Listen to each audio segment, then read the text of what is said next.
Now, today we are having an archaeology interview with Sam Hardy. He is a global expert on the international antiquities trafficking issue, which is a major challenge for archaeology and cultural heritage. Now, before we get into it, I just wanted to let you know that this particular episode is done in coordination with Real Archaeology, and I'll put the link below.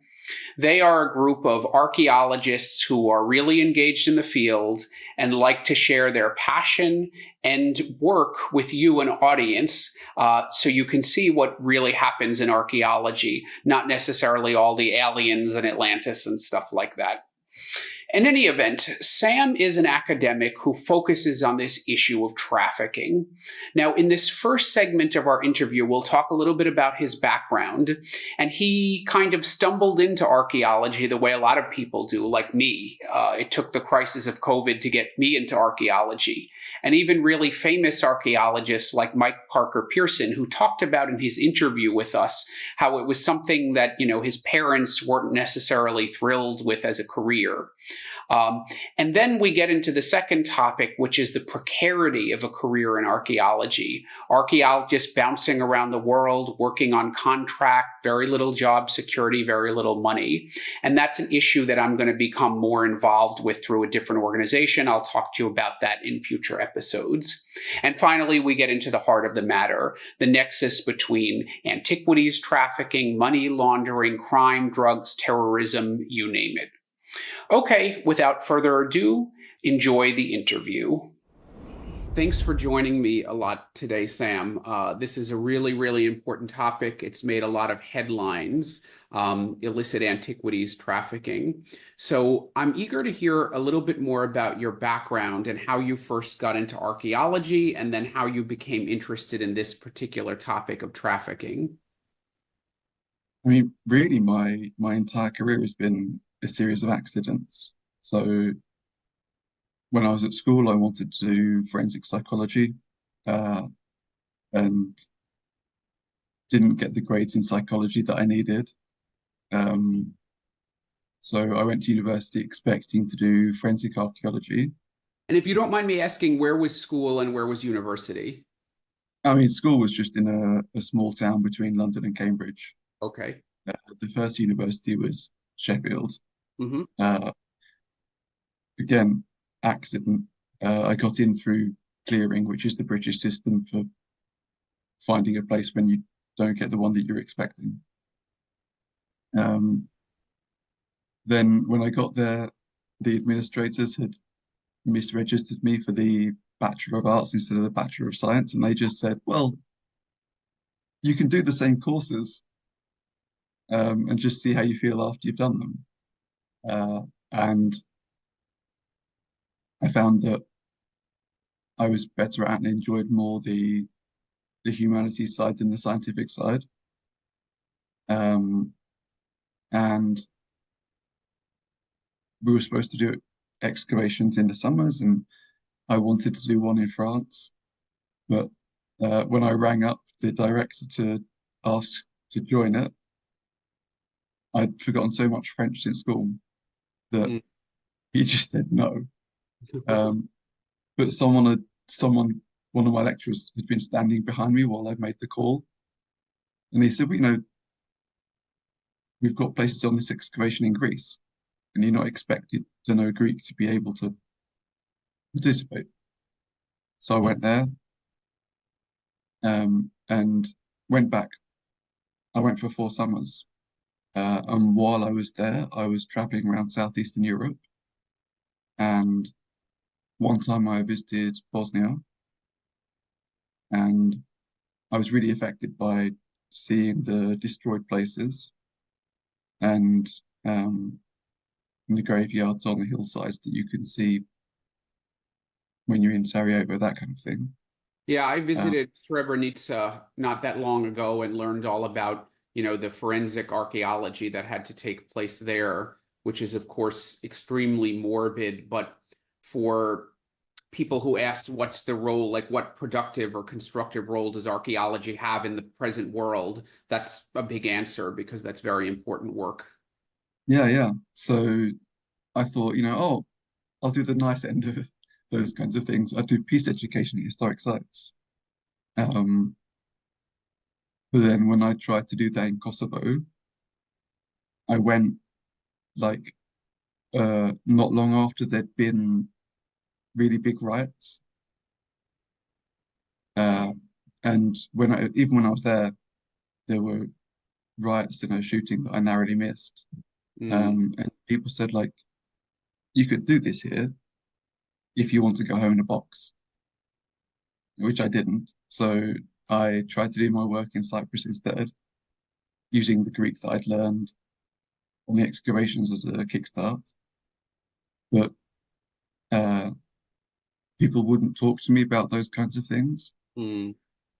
But some people started lying to me instead of not saying anything at all. So I started fact checking the lies.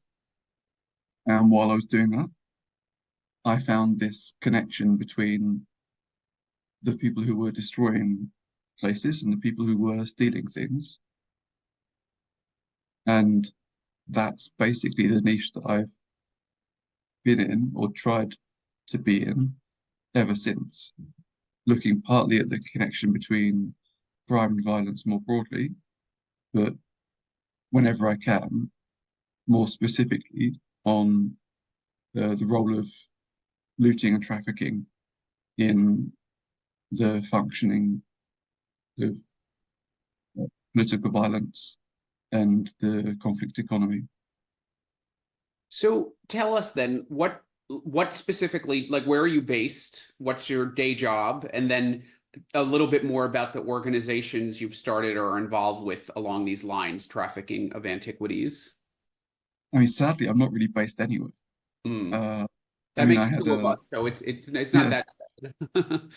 I mean, I had a 3-year contract in Rome, which was nice just to be in one place for a long time. And it was in COVID, so I was Hmm. very specifically in one place, just my studio for half of it. But otherwise, the longest contract I've had has been 7 months. Others have been 6, 4, 3, 1. So um, basically, even during my PhD and entirely since then, I've been moving around, you know, in the end, on average, every few months for a decade or more than a decade. Hmm.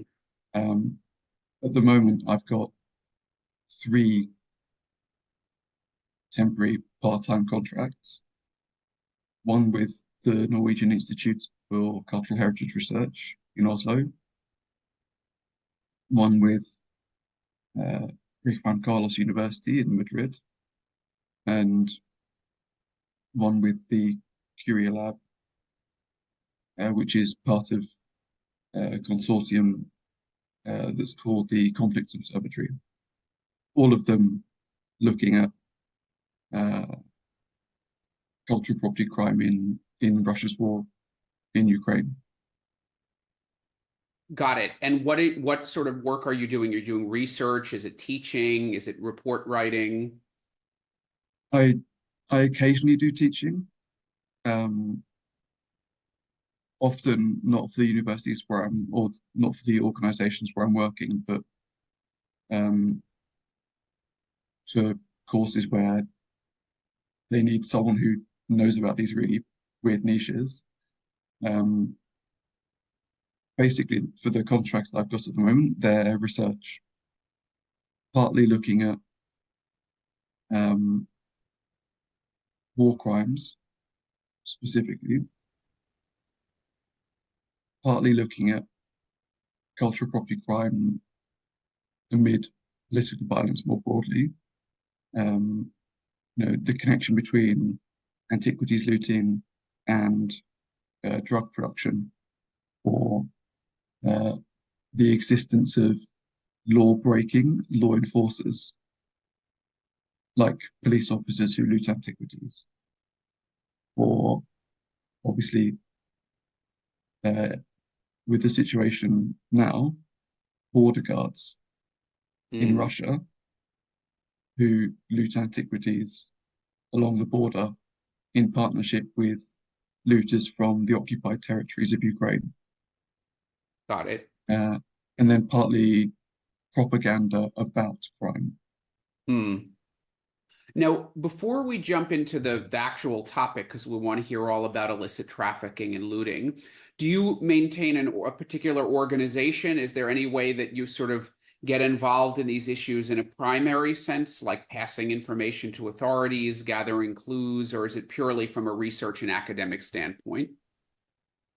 Uh, well, I mean, different countries have very different regulations on their expectations of what you can and should do with the information that you find. Hmm. Um, a lot of the time, you would have a legal or at least an ethical obligation to share information if it relates to an ongoing crime or a specific category of serious crime.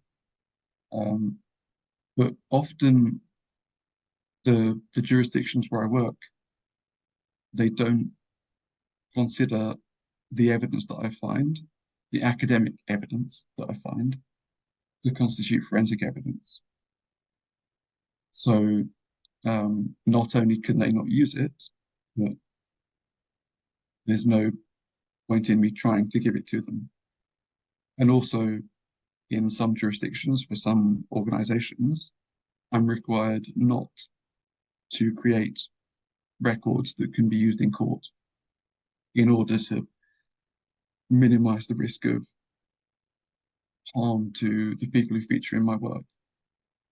Got I it. mean, very, very, very obviously, I would never give information about informants who gave me information actively, but the system generally, academically, is even if I found information that was made public by the looters and traffickers when they were literally advertising their activities to try to find clients,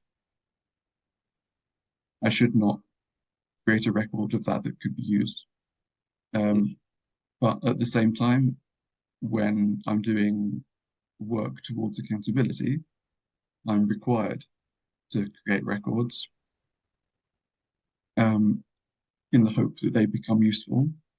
And um, it is possible for um, the organizations for which I work to be contacted by uh, prosecutors and investigators um, to ask for that information that has been created or recorded in those processes Hmm. and hopefully will be useful for promoting accountability in the rule of law. Got it. Now, before we delve into like the global scope of this whole thing, what you brought up raises a question in my mind, which is clearly antiquities trafficking would be very likely to happen in conflict zones because you have a breakdown of law and order, because you have one country or political entity actively trying to take advantage of another. So that's clear why that would happen. So Ukraine, totally get it. Sudan, lawlessness, totally get it. But you have a lot of trafficking coming from places that are ostensibly stable, like Turkey is a real hot spot for this. You mentioned Cyprus before. So tell me a little bit about that, why we would have this in countries that are otherwise stable. Why is it not only conflict zones? I mean, I think basically people want commodities, and some people are willing to uh, pay for commodities that they can't access legally, and some people are willing to commit crimes to acquire commodities to sell to people who are willing to buy them illegally. Uh, the same way that you see people supplying drugs or stealing watches or whatever the thing is that people want. Um, so in that sense, it's just normal. Even in countries where the legislation is extremely liberal, and the only law is that you can't trespass on someone else's property or damage specific sites in the process of taking these things to sell them. Even there, people will trespass and damage listed sites in order to acquire these commodities to sell them. But what's Um, interesting is the countries we've discussed a little bit that aren't in conflict zones, so like Turkey, Greece, Cyprus, these are countries that really care a lot about their, politically care a lot about their culture and their past. So is the fact that they're such vibrant trafficking markets, or we could say trafficking source countries, is it just simple corruption and sort of failure of the rule of law, or is there something more behind it? I mean, there are certainly problems with corruption and the rule of law in a lot of countries that are outside conflict, but then there are a lot of countries that are peaceful, that have big problems with this. Peaceful, stable, concerned. Partly it's just a very difficult crime to prosecute. Um, and this is why my academic evidence is not considered to be forensic evidence. You Hmm. know, if you post a photograph of yourself standing outside a listed monument with a shovel in one hand and a metal detector in the other, uh, next to a hole in the ground, and then you post a photograph in the same place with uh, the antiquities that you've taken out of that hole in your hand, and then I try to prosecute you, the judge may decide that you may have bought those antiquities and pretended to loot them in order to sell them for a higher price. Now, obviously, in that situation, people might suggest that you should at least be prosecuted for fraud, but then um, you get into all of these very, very weird situations with the law where law enforcement agents and the judiciary kind of give up to a certain extent. Yeah, I mean, and I think this reminds me because corruption could be an issue where you have a corrupt judicial system, so the judge and the prosecutors are kind of in on it. But even in countries that are relatively clean, the legal process becomes very difficult. I just did a show on the Nebra Sky Disk, which was not stolen from anyone; it was stolen out of the ground and trafficked.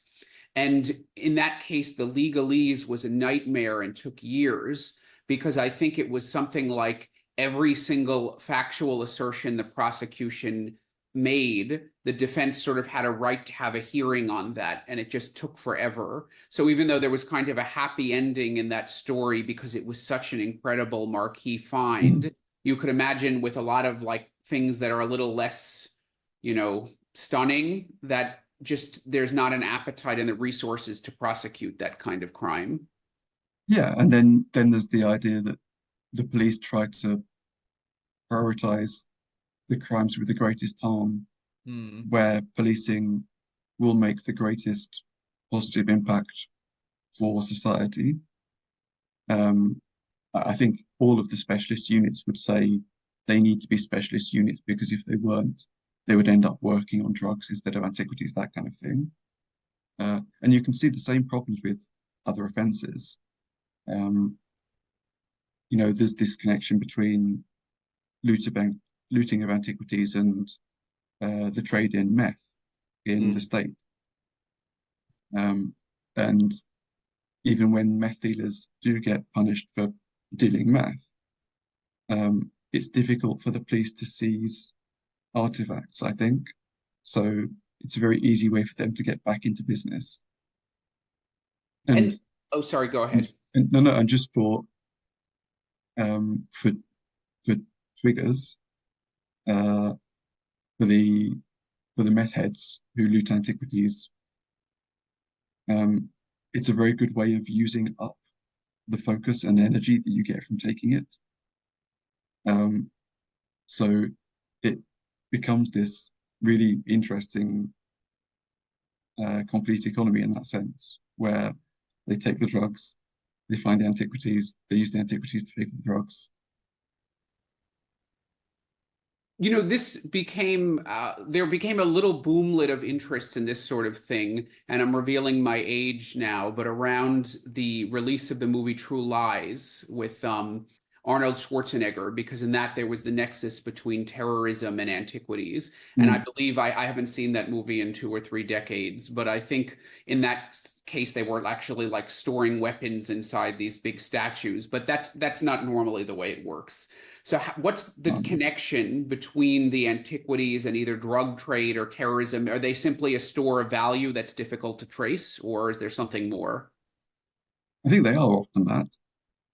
Um, they're also a good way of laundering money. There was a case I found recently where um, someone had been, I mean, it was just a public report in the South Wales Argus, I think, um, of a cannabis dealer who bought Banksy's and other artworks with the proceeds from the cannabis. Got it. Um, but there can be all sorts of interesting connections. So we don't have the connection between antiquities and meth that exists in the States because partly we don't have the same surface site.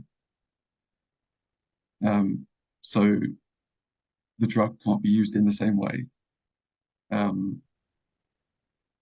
but say cannabis farmers sometimes loot antiquities because they find them while they're digging the hole to plant their crops, Mm, or they will forage for, or other drug producers will forage for hallucinogenic mushrooms while they're foraging for antiquities. got it. Um, and then at the higher level, yes, there are sometimes significant connections. So sometimes the more serious traffickers will traffic genuine antiquities and fake art along with uh, heroin, say, Yeah, or I they'll use it to. Well, it's just a good business. You know, why not traffic more things when you can sell more things?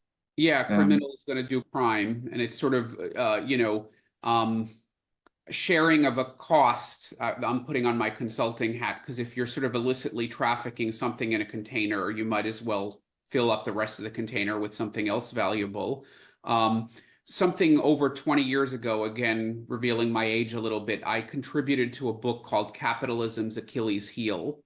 And that was shortly, not that long after 9/11. And what was found was, especially in South Asia, Pakistan, Afghanistan, India, that using these things as a store of value, as you mentioned, was a very good way of laundering money. So if terrorists were, buying weapons or selling weapons, that rather than having the value of those things move around in bank accounts, which of course, because of the Patriot Act and other mm, things, became much more vulnerable for them, they would simply use gold through a hawala system. That's another story, or yes, or antiquities. And there's a lot of them in that part of the world. So there's a little bit of the nexus of some of that lawless areas, money laundering, antiquities. So it becomes very complicated. And the example you gave up of like foraging for hallucinogens, and you're also digging up the ground and you're farming and opium, you could see all the connections between these things. It's really Byzantine.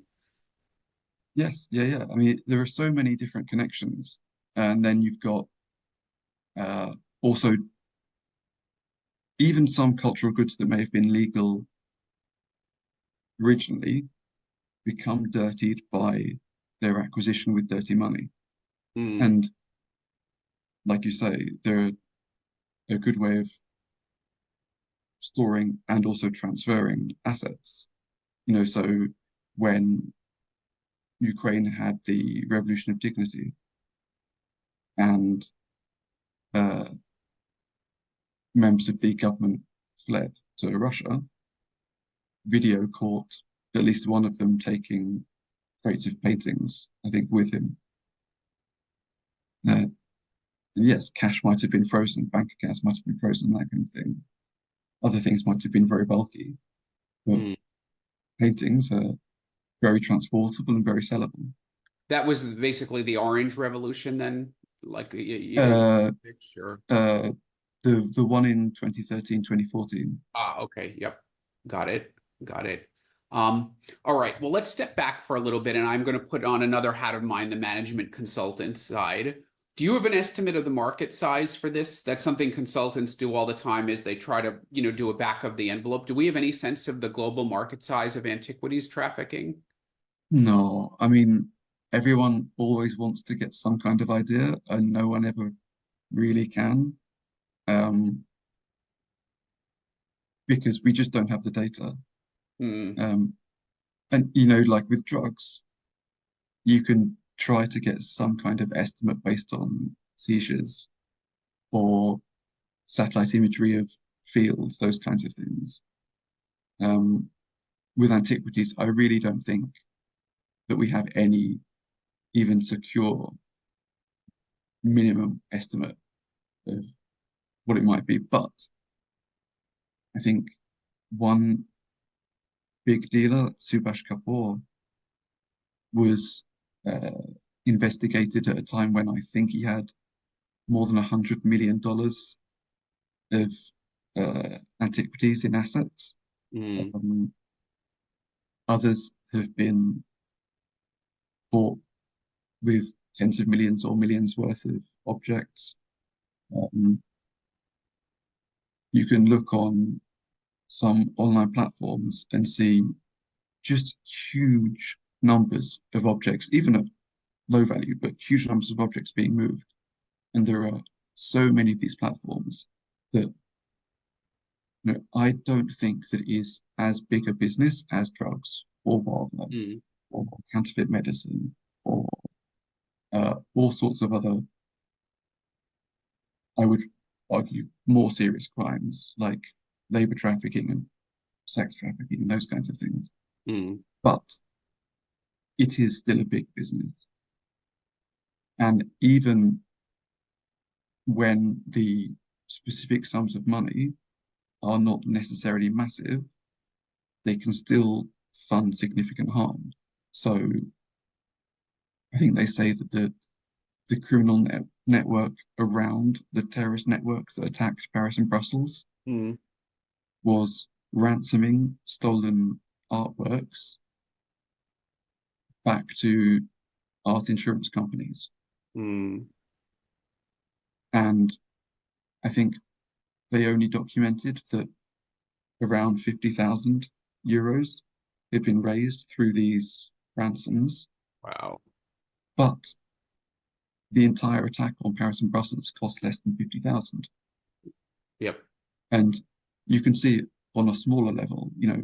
I've seen extremists who loot and traffic antiquities. And, you know, some people who would like to deny that there's a connection between antiquities trafficking and political violence would like to argue that, oh, that's just criminal profit.